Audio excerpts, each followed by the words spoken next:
હાલમાં મીડિયા અહેવાલના મુજબ પાટણ શહેરની પદ્મનાથ વિસ્તારમાં આવેલી કેકારવ હાઈસ્કૂલમાં ધોરણ 3 અને 8માં ભણતી બાળકીના વાલી જ્યારે એલસી લેવા સ્કૂલમાં ગયા ત્યારે સ્કૂલના સંચાલકોએ ધાકધમકી કરી કોરોના દરમિયાન બાકી રહેલ ફી ભરવા બાબતે દબાણ કરી અને એલસી નહીં આપવાનું કારણ સામે આવ્યું છે।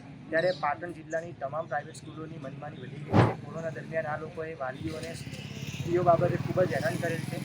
ત્યારે આજે પાટણ જિલ્લા પ્રાથમિક શિક્ષણ અધિકારી સાહેબને મળી રૂબરૂ આવેદનપત્ર આપેલું અને આવું કોઈપણ કૃત્ય કોઈ સ્કૂલમાં ના બને, દરેક સ્કૂલોને નોટિસો મોકલી અને આવું કોઈપણ કૃત્ય થશે તો તેઓની પણ કાયદેસરની કાર્યવાહી થાય અને જે બંને દીકરીઓની એલસી અટકાવી દેવામાં આવી છે તેમાં દરમિયાનગીરી કરી આ સ્કૂલ પાસેથી બંને દીકરીઓની એલસી પરત મળે તે બાબતે આવેદનપત્ર આપ્યું છે।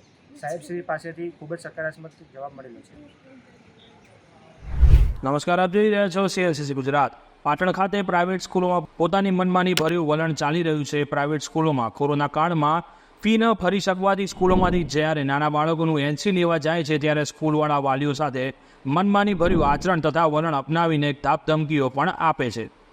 જેને અનુસંધાને પાટણ ખાતે આમ આદમી પાર્ટીના કાર્યકર્તાઓએ સખત વિરોધ કરતા જિલ્લા પંચાયત ભવન પાટણ ખાતે આવેદનપત્ર આપવામાં આવ્યું હતું, જેનો પ્રતિસાદ પણ અધિકારીશ્રીથી સારો મળ્યો હતો અને જલ્દીથી આવા મનમાની ભર્યા આચરણોથી વિદ્યાનું સંકુલ રહેવા દઈને માનવતાભર્યું વલણ અપનાવીને પ્રાઇવેટ સ્કૂલો બાળકોના ભવિષ્ય સાથે કોઈપણ ચેડા કર્યા વગર એલસી પરત આપી દેશે તેવી સાહેબશ્રીએ ખાતરી આપી હતી। Bureau chief CNCC Gujarat, Patan.